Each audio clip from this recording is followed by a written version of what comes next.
So how are we supposed to read biblical prophecy? I mean, is it some kind of complex code with a bunch of different meanings hidden inside, or is there a single intended message we're meant to find?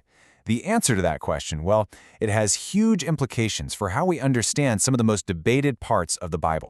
You know, the great reformer Martin Luther, he had some very strong words for interpretive methods that he thought were getting way out of control. He was worried that without clear rules, reading prophecy becomes what he called a monkey game, just a clever exercise limited only by our own imagination. So how do we avoid that? Okay, so the starting point for any serious interpreter is a method with a very long name: grammatical, historical, contextual analysis. I know, it sounds complicated, but the idea is actually pretty simple. Think of it like ripples in a pond. You start right there in the center with the basic grammar, the words and the sentences, and then you ripple outwards to the paragraph, the book, and then finally the entire Bible. Bottom line, context is king. Right, so once we're grounded in the context, we have to ask a couple of basic questions to sort out what we're looking at. First, is this thing predictive? Is it telling its original audience about the future? Or is it didactic? Is it teaching them a lesson for right now, in their present? And okay, if it is predictive, has it been fulfilled yet, or is it something still to come? This is where things get a little tricky. See, the New Testament writers are constantly quoting the Old Testament and saying that a prophecy was fulfilled. But the way they use that word fulfilled can sometimes be, well, kind of surprising. Some cases are crystal clear. I mean, take the beginning of the book of Matthew. The author quotes a prophecy from Isaiah about a virgin giving birth and directly applies it to Mary and Jesus. It's a straightforward one-to-one fulfillment. Simple enough, right? But then you get a passage like this one in the book of James. He quotes Genesis, where it says, "Abraham's faith was credited to him as righteousness." Then James says this scripture was fulfilled when Abraham offered Isaac. But wait a minute.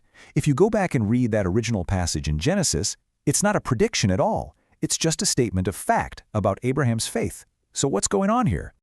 Well, this leads some scholars to suggest that the original Greek word for fulfilled, plerono, doesn't always mean a prediction came true. Sometimes it might be used more like a formula of citation. Think of it as a way of saying, hey, that earlier event from the Old Testament powerfully illustrates or fills out the meaning of what's happening right now. But even that doesn't solve every puzzle. What about those passages that really seem to point to both a near-term event and a far future one? For those, another very popular theory has been proposed. It's often called the law of double reference. Theologian Dwight Pentecost explains it like this. A single prophecy can intentionally refer to two different events, one that's near to the prophet's own time, and another one way, way off in the future, using the exact same words. And this, right here, brings us to the central debate. On one side, you have double reference, which says one text can have two or more distinct meanings. And on the other, you have the principle of single meaning, which argues that a text has only one intended meaning, even if that meaning has tons of different applications. Now, this is not a new debate. Not at all. The Protestant reformers, guys like Luther and Calvin, argued passionately for a single, plain sense of Scripture. They were pushing back against centuries of interpretation where a single verse could be said to have 4 or even more different meanings. Luther, he used some incredibly vivid language for this. He said that allowing all these multiple allegorical meanings turned Scripture into a nose of wax. You know, something you can just bend and twist into any shape you desire. For him, the stakes were incredibly high. He basically asked, if the plain meaning of the text isn't the real meaning, then how can anyone have certainty about what they believe? The whole foundation just becomes shaky. And then about a century later, the Puritan theologian John Owen, he put it even more bluntly. For him, a text with multiple meanings is ultimately a text with no fixed meaning at all.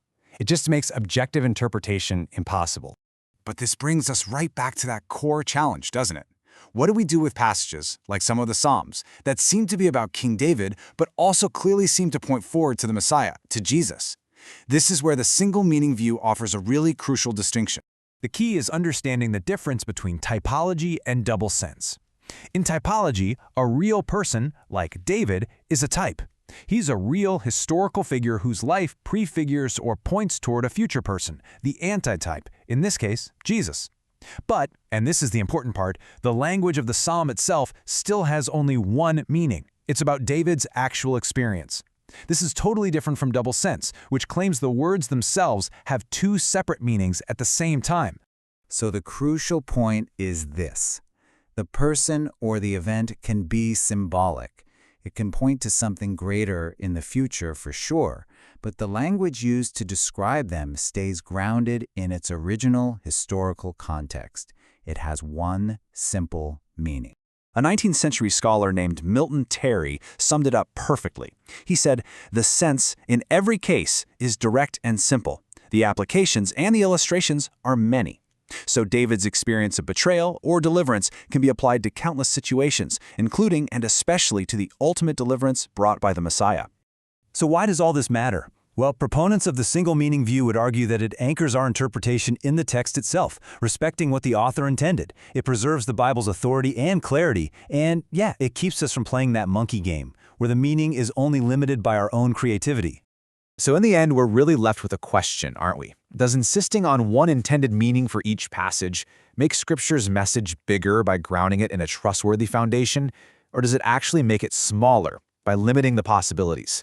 That's the heart of the debate, and definitely something worth thinking about.